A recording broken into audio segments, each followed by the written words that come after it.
Hola Mr. Toperos, sean bienvenidos a un video más para la familia.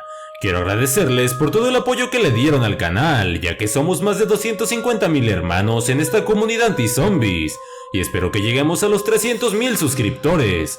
Como lo prometido es deuda, el día de hoy les traigo el capítulo 24 de nuestra historia de zombies, segunda temporada. Comencemos con el video.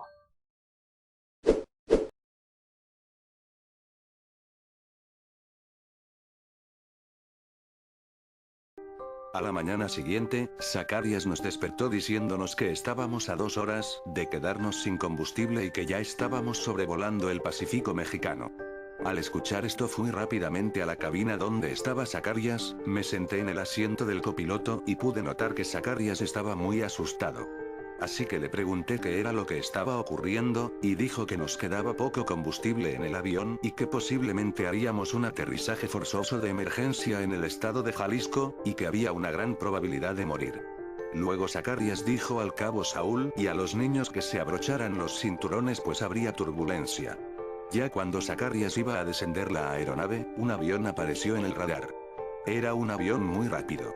Luego por la radio se escuchó decir a un hombre, que era la Fuerza Aérea Mexicana, y que estábamos sobrevolando espacio aéreo restringido. Se nos dijo que éramos considerados una amenaza biológica, y nos ordenaron que descendiéramos la aeronave chilena al portaaviones estadounidense para determinar nuestro nivel de amenaza. Se nos advirtió que de seguir nuestro curso hacia tierras mexicanas, y al no descender, seríamos destruidos en el aire. Zacarías no sabía qué hacer, le estaba ganando el pánico, le decía que obedeciera la orden o moriríamos, y él no me hacía caso.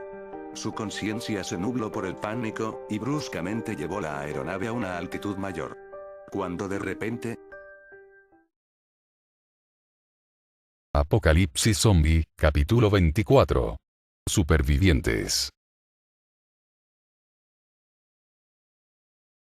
Zacarías había logrado esquivar la ojiva del misil, por poco y nuestro avión fue destruido en 1000 pedazos. Nuevamente escuché al piloto del caza interceptor mexicano decirnos a través de la radio que si no desviábamos nuestro curso no fallaría de nuevo y nos destruiría en el aire. Zacarías estaba aterrado y no sabía qué responder al piloto, así que tomé el intercomunicador y le dije que nos permitiera aterrizar en suelo mexicano, pues no teníamos el combustible suficiente para ir de regreso al portaaviones, además de decirle que teníamos a bordo a una pequeña niña. El piloto no razonó con nosotros, dijo que éramos una amenaza biológica. Nuevamente con una voz amenazante, nos ordenó redirigir nuestro rumbo, amenazándonos con abrir fuego. No teníamos otra opción, hice entrar en razón a Zacarías y cuando estábamos por cambiar nuestro rumbo, se sintió una explosión fuerte que ocasionó turbulencia en el avión. Todos teníamos colocados nuestros cinturones de seguridad, la hija de Zacarías y los sobrinos del cabo Saúl estaban gritando del miedo. En ese instante pensé que nos había impactado el misil del caza interceptor, pero no fue así. Los instrumentos del avión decían que uno de los motores estaba en llamas. Rápidamente Zacarías apagó el incendio de la turbina, pulsando unos botones que me eran difíciles de comprender. Creí que estábamos fuera de peligro, pero también la turbina izquierda del jet había dejado de funcionar, y estábamos perdiendo altitud. Entonces vi que Zacarías expulsó el combustible que le quedaba al avión. Informamos rápidamente al piloto de la Fuerza Aérea Mexicana que nuestros motores dejaron de funcionar y estábamos por estrellarnos y debíamos hacer un aterrizaje forzoso de emergencia. El piloto mexicano nos dijo que teníamos luz verde para descender. Que procediéramos con cuidado y que de sobrevivir nos quedáramos en la ubicación de aterrizaje. Entonces vi en el radar que aquel jet del ejército se alejó de nosotros. El avión estaba perdiendo altitud y estábamos cayendo en picada, fue hasta que Zacarías logró estabilizar el avión lo que nos permitió planear. Era obvio que estar sentado en el asiento del copiloto no era seguro. Así que me desabroché el cinturón de seguridad y aunque era difícil estar de pie por la turbulencia, logré llegar a los asientos traseros del avión. Le dije a los niños y al cabo Saúl que debían ir a los asientos traseros para ponerse seguros pues el avión estaba a punto de hacer un aterrizaje forzoso y había la posibilidad de estrellarnos. El cabo Saúl entró en pánico y me preguntó qué es lo que estaba pasando. Y le dije que una de nuestras turbinas había explotado y la otra dejado de funcionar, y que perdíamos altitud. Todos tenían una paranoia extrema y no hacían caso a lo que les decía, así que gritando les ordené que fueran a los asientos traseros. Fue complicado pero logramos ponernos a salvo, había mucha turbulencia, las mascarillas de oxígeno se desprendieron así que nos las colocamos. Las ventanillas empezaron a agrietarse hasta romperse y el viento comenzó a entrar bruscamente. Sentía que iba a salir desprendido del avión en cualquier momento. Ya podía ver a través de las ventanas rotas, que estábamos más cerca del suelo. Todos gritaban que iban a morir. Intenté consolar a los niños y a la hija de Zacarías. Les dije que todo estaría bien y que Zacarías era un buen piloto y no nos dejaría morir, esto los tranquilizó un poco. Luego vi que Saúl había perdido el conocimiento. Se había desmayado, y no se había colocado bien su cinturón de seguridad, ni su mascarilla de oxígeno. Debía ayudarlo y cuando intenté salir de mi asiento para colocarle el cinturón,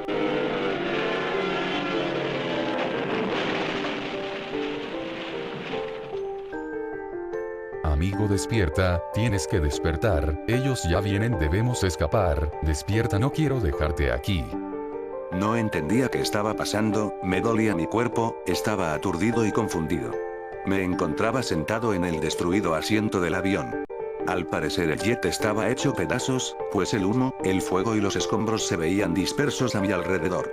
Ya estaba entrando en razón. Intenté desabrocharme el cinturón pero al hacerlo, solo me hice daño, tenía pedazos de vidrio enterrados en mi cuerpo, me sentía mareado y con mucho dolor. No podía moverme, y el cabo Saúl logró retirarme el cinturón de seguridad y me ayudó a ponerme de pie. Él decía que debíamos irnos, pues el ruido de la explosión del avión y el fuego, atraerían a los infectados de los alrededores.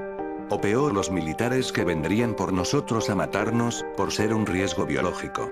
Intenté caminar, pero mi pierna derecha no me respondía, la tenía fracturada. Era tanta la sangre que derramaba por un costado de mi cintura, que me era imposible caminar sin retorcerme del dolor. Le dije a Saúl que no podíamos irnos sin Zacarías, que debíamos sacarlo de los escombros, pero al ver el rostro de Saúl imaginé lo peor. El cabo Saúl dijo que la parte frontal del avión había impactado de lleno contra el suelo, dijo que no quedaba nada del frente, solo escombros y fuego. Le pregunté por los niños.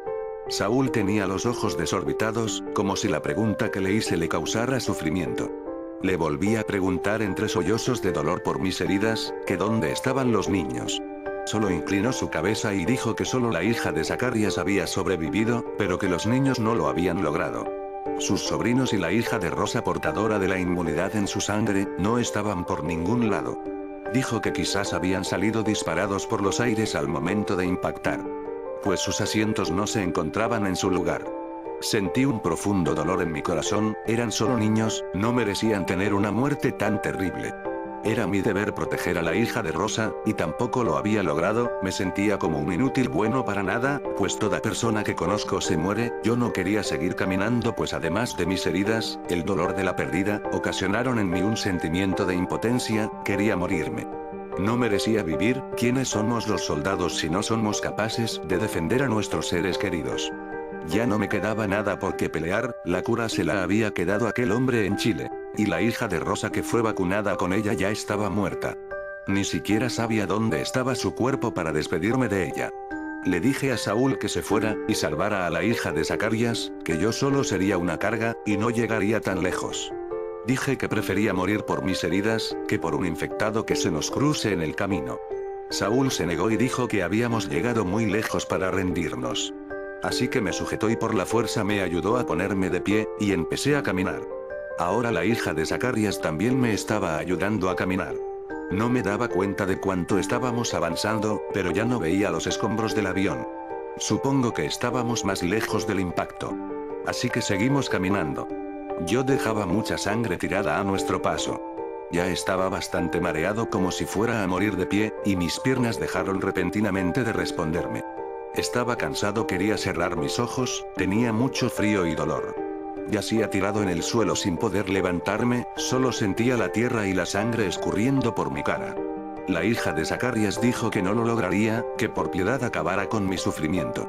Entonces solo escuché a Saúl cortando cartucho y diciéndome, lo siento mucho amigo, nunca quise que fuera así, en verdad creí que llegaríamos lejos y erradicaríamos el virus. Ahora puedes descansar. Adiós amigo. En ese momento supe que iba a morir, por fin me reencontraría con Sofía, mis padres, mis amigos, estaba listo para morir. cuando de repente, sorpresivamente de entre la maleza, un grupo de 4 infectados se nos había cruzado en el camino. Pude ver que se lanzaron bruscamente contra Saúl, pero él había logrado aniquilarlos a todos con su arma de fuego. Se me dificultaba ver lo que estaba pasando realmente, aunque sí podía escuchar las detonaciones, y a la hija de Zacarías gritar del miedo. Mi vista estaba nublada y me era difícil ver el entorno. Saúl le dijo a la chica que debían irse antes de que más infectados llegaran al lugar por las detonaciones. Ella dijo que no podían dejarme tirado en el suelo para que muriera solo desangrándome. Saúl dijo que ya no le quedaban más balas en su cartucho, para darme una muerte rápida. Me aterraba lo que estaba escuchando. No me quedaba ni fuerza para hablar con ellos, y decirles que no me mataran. Se le veía muy dispuesto a Saúl para acabar con mi vida. En ese momento ya sentía miedo a morir, pues la forma menos cruel de morir era con un disparo a la cabeza. Entonces vi a Saúl desenfundando su cuchillo táctico. Imaginé lo peor. Dijo que lo enterraría en mi cabeza para no prolongar mi sufrimiento. Tenía mucho miedo, me vio a los ojos y dijo que sería rápido y que no me dolería. La hija de Zacarías, aterrorizada por lo que estaba a punto de ocurrir, le dijo a Saúl que no podía hacerme eso. Ellos dos comenzaron a discutir sobre qué hacer conmigo, si matarme o abandonarme. Saúl, molesto, dijo que era mejor matarme con el cuchillo, pues había peores formas de morir, como ser destripado vivo por los infectados. Además dijo que ya no me quedaba fuerza, y que seguir aquí parado sin hacer nada ya era bastante peligroso. Ya empezaba a escuchar a los infectados a mi alrededor, ellos se estaban acercando a nosotros. Esto hizo entrar en pánico a Saúl, dejó de hacerle caso a las súplicas de la hija de Zacarías, se acercó a mí y se inclinó en el suelo, y con una mirada de tristeza y miedo, me vio a los ojos, levantó su brazo con el cuchillo empuñado en su mano, y entonces...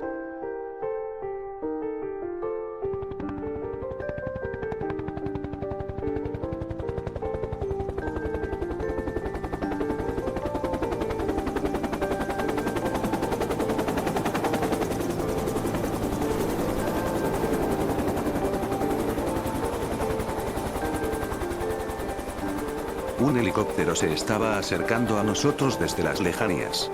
Podía escuchar el ruido de las hélices, me esforcé un poco y pude ver que desde el helicóptero estaban disparando con una ametralladora hacia una dirección opuesta a la nuestra.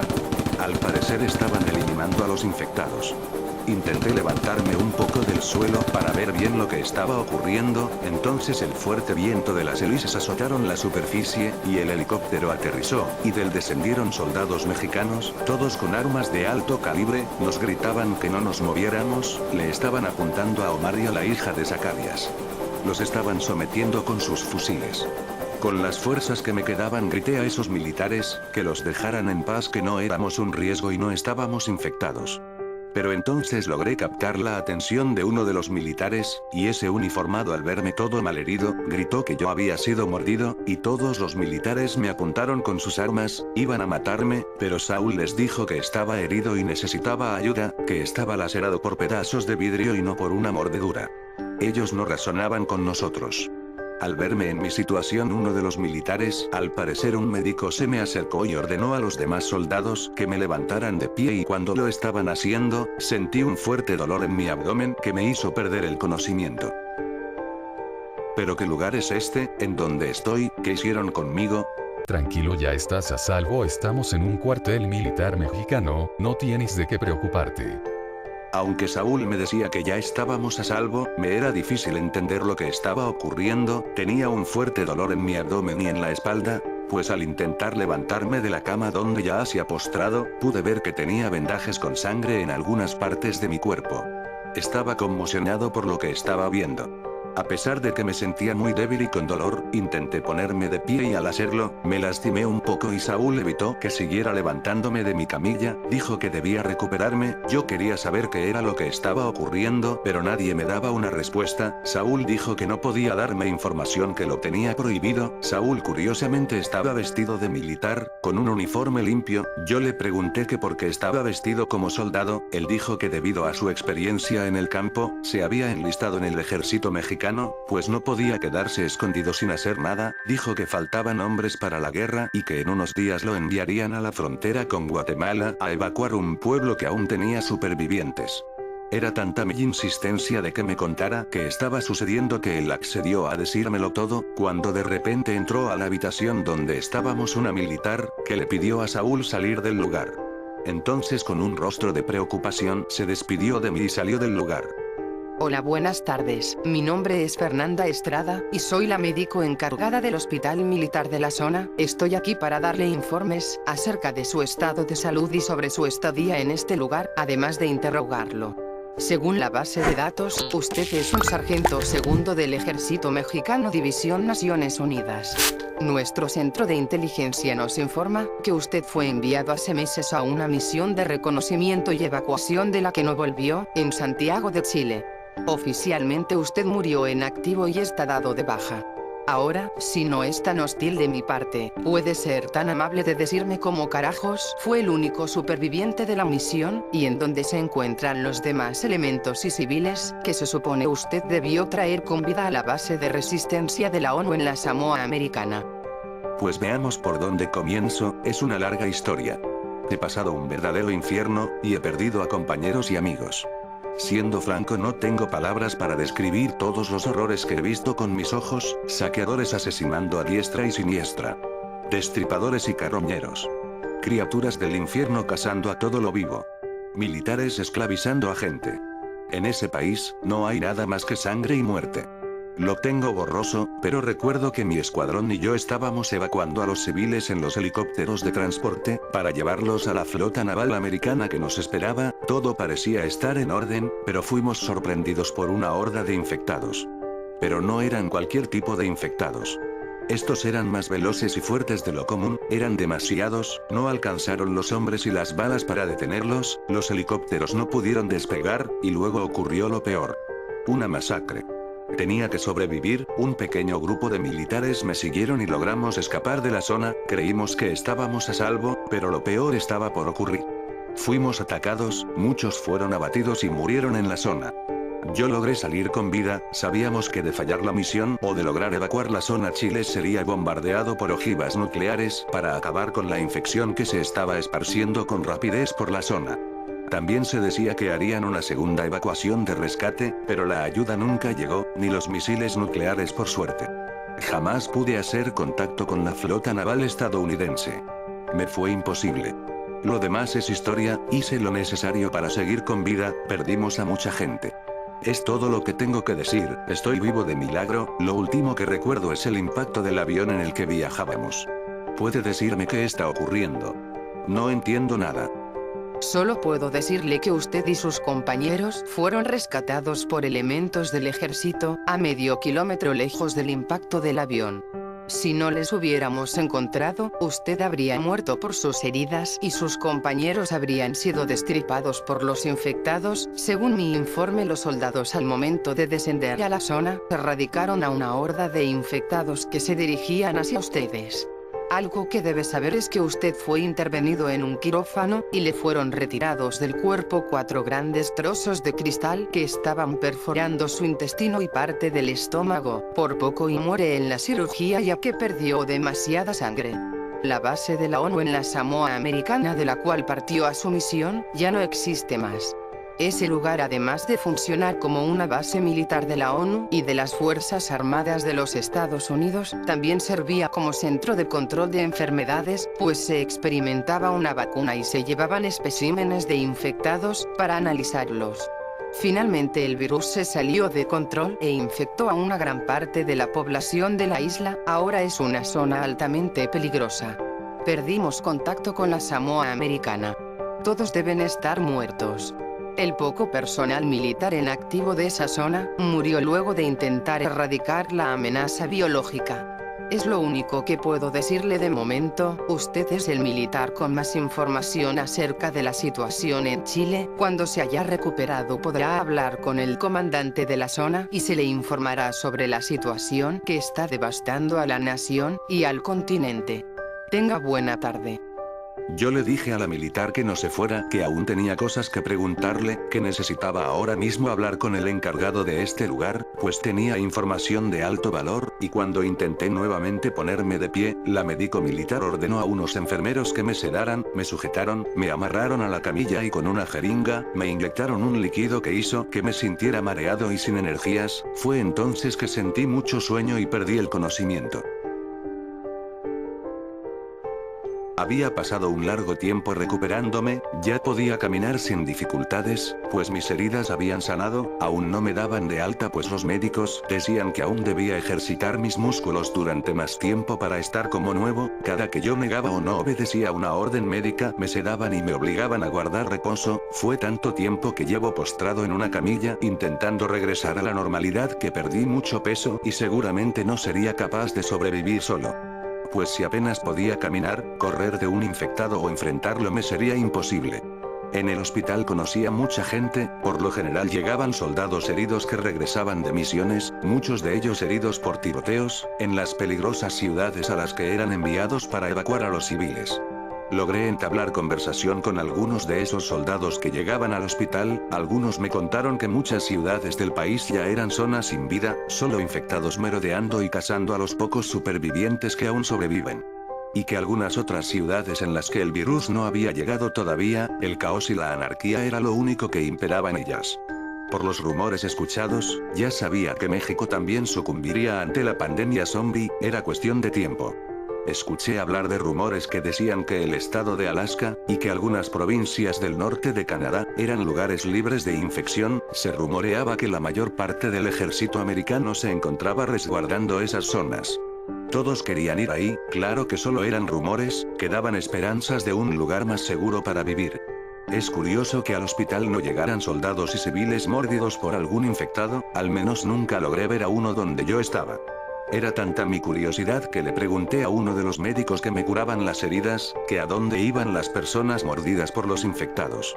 Casi nadie quería contestarme esa pregunta, supongo que era confidencial, pero un enfermero llamado Fernando, me dijo que los mordidos eran llevados al sótano del hospital militar a la zona de cuarentena, y eran puestos en observación, y que se hacía todo lo posible para salvarles la vida, probando vacunas experimentales, o matándolos de la forma más piadosa posible, para que el virus no avanzara en sus cuerpos, y así no sufrieran el dolor que conlleva al transformarse en un infectado.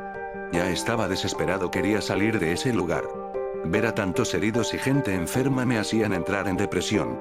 Tenía que hacer algo. Luego de semanas por fin podía levantarme y había logrado recuperar mi peso original, ya me sentía mucho mejor, después de esperar tanto al fin un doctor me daría de alta, y podría salir del hospital. Ese mismo día un doctor acompañado de un militar me dijo que ya podía retirarme, que me encontraba bien de salud y podía regresar a mis actividades normales. El soldado que acompañaba al médico me dio un uniforme y dijo que me lo colocara. Una vez que me uniformé, el soldado dijo que el comandante de la zona quería hablar conmigo. Y nos dirigimos a la zona central del cuartel. Era el momento, por fin sabría qué estaba pasando realmente. Una vez que llegamos al lugar, el soldado abrió la puerta y entré a lo que al parecer era la oficina del comandante. Al verme entrar me pidió que tomara asiento y ordenó al soldado que se retirara. Ahora me encontraba frente a frente con el líder de todo el cuartel militar. Bienvenido a la 15ª Zona Militar de Resistencia del Ejército Mexicano. Yo soy el general brigadier Emanuel Franco, comandante general de la zona. Según mis informes, usted es un sargento segundo de la División Naciones Unidas. Usted fue enviado a la República de Chile a una misión de reconocimiento y evacuación, de la que se le dio por muerto. Debo informarle que usted ya no es más un elemento de la División Naciones Unidas, pues esa institución ha dejado de existir. Aún así usted sigue siendo parte del ejército mexicano, y se le asignará un escuadrón.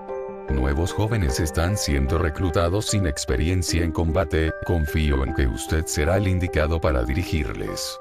Me imagino que usted tiene demasiadas preguntas al igual que yo, y antes de contestar las suyas me interesa saber qué es lo que sabe acerca del virus y sus infectados en Sudamérica y qué sabe de la vacuna para el virus zombie. Sea sincero conmigo y yo lo seré con usted, sargento. Algo que debe saber mi general, es que luego de que nuestro avión impactara, una horda de infectados nos sorprendió. Pero no eran zombies tan peligrosos como los que hay en Sudamérica, nada parecido. Los que nos atacaron, eran el tipo de zombie común o infectado fáciles de erradicar. Cuando estuve luchando por sobrevivir en Chile, vi que el virus había mutado y convertido a algunos zombies comunes, en mutantes. Los habían de varios tipos, unos más letales y resistentes que otros. Estaban los carroñeros.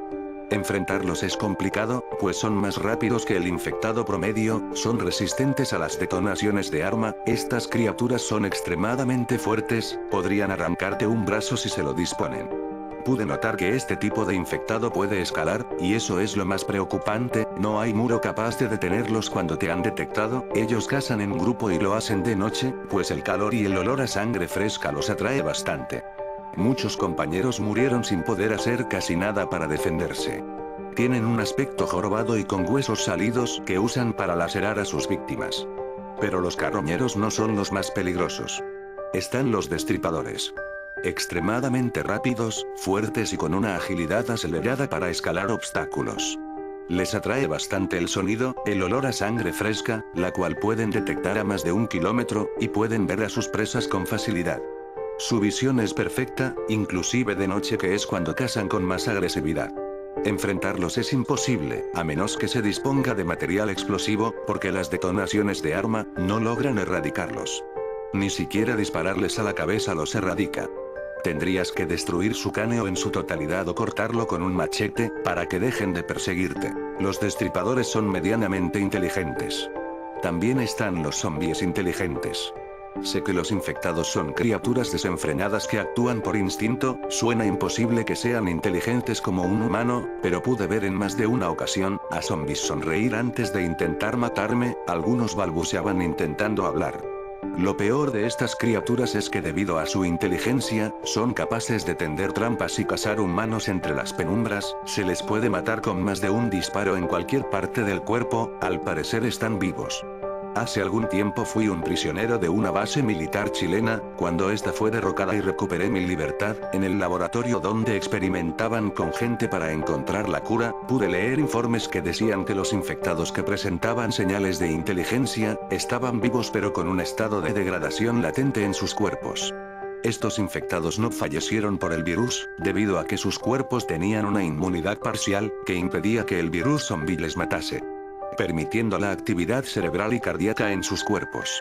Los científicos y médicos lograron crear una vacuna que revertía la infección zombie, pero solo en las primeras horas de la propagación del virus, no se pudo curar a alguien que ya se transformó desgraciadamente. Y alguien vacunado sigue siendo blanco de ataque para cualquier infectado. Esta cura se logró a costa de muchas vidas, una de ellas lastimosamente de una persona a la que amaba. Que por cierto era inmune. Por suerte logré esconder y sacar del cuartel la vacuna, lastimosamente nos la robaron un grupo de supervivientes, tuvimos que negociar con ella, finalmente se nos condicionó entregar la cura, a cambio de nuestra libertad y un avión para poder salir del país. Una pequeña niña había sido vacunada con esa cura, antes de salir de Chile, pero desgraciadamente en el impacto del avión perdió la vida. Eso es todo lo que sé. Si piensa mandar a otro escuadrón de rescate a Sudamérica, no cuente conmigo, no hay nada rescatable en ese lugar, mi general. Ningún soldado más será enviado a realizar misiones de ese tipo, ir a Sudamérica es un suicidio, además de que no contamos con el personal suficiente para realizar misiones de evacuación en otros países.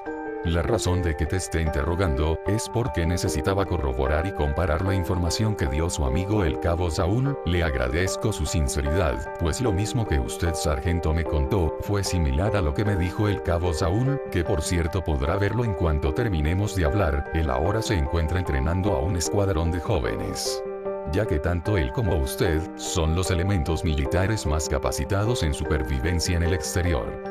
Ahora sí estoy dispuesto a contestarte tus preguntas, dime qué dudas tienes. Hay muchas cosas que me angustian sobre esta epidemia zombie, y una de ellas es la situación de mi país, México. Además que quiero saber qué está pasando con el virus en todo el mundo. ¿Estamos seguros en este lugar? Porque me preguntó acerca de los tipos de zombies a los que me enfrenté en Chile, ¿acaso no los hay aquí? ¿Qué me dice al respecto de todo esto? Comenzaré diciéndote que el virus está atacando fuertemente a todos los gobiernos del mundo, al punto que muchas naciones han desaparecido. Según nuestros informes, el continente europeo es uno de los más afectados por la pandemia. Irlanda, Inglaterra, Holanda, España y Francia han dejado de existir como naciones, y los gobiernos restantes de la Unión Europea se mantienen en la lucha por el virus desde zonas seguras militarizadas y búnkers donde resguardan a una parte de su población. Por otro lado, del continente asiático lo único que sabemos es que Rusia y Corea del Norte son los únicos países que han logrado frenar a las hordas zombies. Rusia por su parte tiene algunas ciudades cercadas, donde el virus no ha infectado a nadie. Corea del Norte mata a todo civil que presente síntomas del virus y se encuentran resguardados bajo tierra. Sus fronteras están resguardadas por cientos de miles de soldados. El continente africano al igual que Sudamérica han reportado pérdida total, son verdaderos epicentros de la infección zombie. Como verás, a pesar de que el virus sí llegó a Norteamérica, no nos erradicó de golpe como a muchos países, pues cerramos nuestras fronteras aéreas, marítimas y terrestres. Se crearon a su vez zonas seguras, y se militarizó fuertemente la frontera sur con Guatemala, para evitar así el paso de migrantes portadores del virus y a los mismos infectados. Por algún tiempo nos funcionó esta estrategia.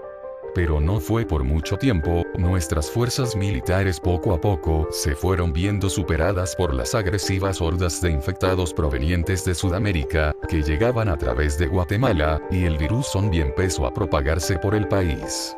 Actualmente el sur de México y algunas ciudades importantes del centro y oeste de la nación ya han desaparecido.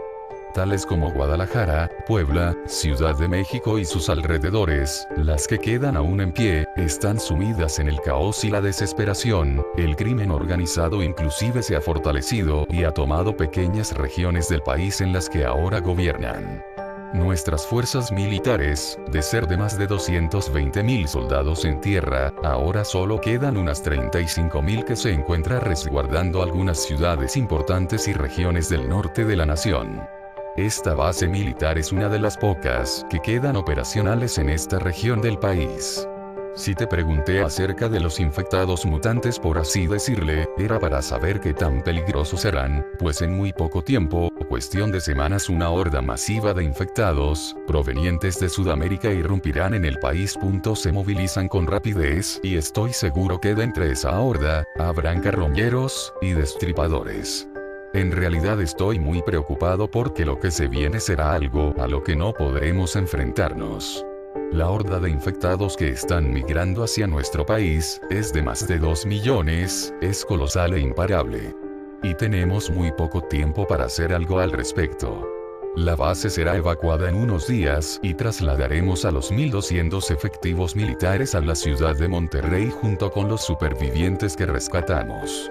Esa ciudad es segura de momento. Verás, no solo te llamé para darte información acerca de lo que está ocurriendo. Lo que me lleva al siguiente punto. Debido a que el presidente de nuestro país y la mayoría de los generales y políticos han muerto, ya no hay una cadena de mando y ahora respondo directamente a los Estados Unidos. La Organización Mundial de la Salud tiene una base que quedó fuera de servicio hace semanas, cuando el sur del país fue atacado por los infectados. En ese lugar se estaba desarrollando una vacuna para el virus. Creímos que todo estaba perdido, pero recibimos una señal de auxilio proveniente de esas instalaciones. Uno de los científicos está vivo y con la vacuna sintetizada del virus zombie. Creemos que se encuentra en alguna parte del estado de Chiapas, frontera con Guatemala. Te asignaré al escuadrón que está entrenando el cabo Saúl, ya que irán a rescatar a ese científico y me llevarás la cura a Monterrey. El problema es que ese lugar está lleno de infectados, es un epicentro de la pandemia, y hay una gran actividad criminal en la zona, además que la inmensa horda de infectados está por llegar a suelo mexicano, y podría arrasar con el laboratorio, donde se encuentra la vacuna para acabar con todo este problema. Si tienes éxito al rescatar al científico y a la vacuna, mandaré un avión para que los rescaten. Fállame y te dejaré morir en ese lugar. Dime, ¿puedes con la misión, sargento? No podía creer lo que me estaba diciendo el general, y al escuchar esto, inmediatamente le dije, que no iría a morir a ese lugar tan peligroso, que si quería encontrar la vacuna fuera él mismo por ella, y arriesgar a su viejo, y senil pellejo por ella, solo los cobardes mandan a otros hombres a resolver sus problemas. Esto que dije le enfureció. Le dije que no era correcto enviar a muchos buenos soldados a morir por una causa perdida hasta el sur del país. El general al escuchar esto, no se lo pensó mucho y con una mirada molesta en su rostro, se levantó de su escritorio, desenfundó su arma y me apuntó con ella, y dijo que no volvería a repetirme la orden. Entonces lo escuché cortar cartucho y dijo que me mataría si no accedía con ir a la misión. Se le veía muy dispuesto a liquidarme, cuando de repente,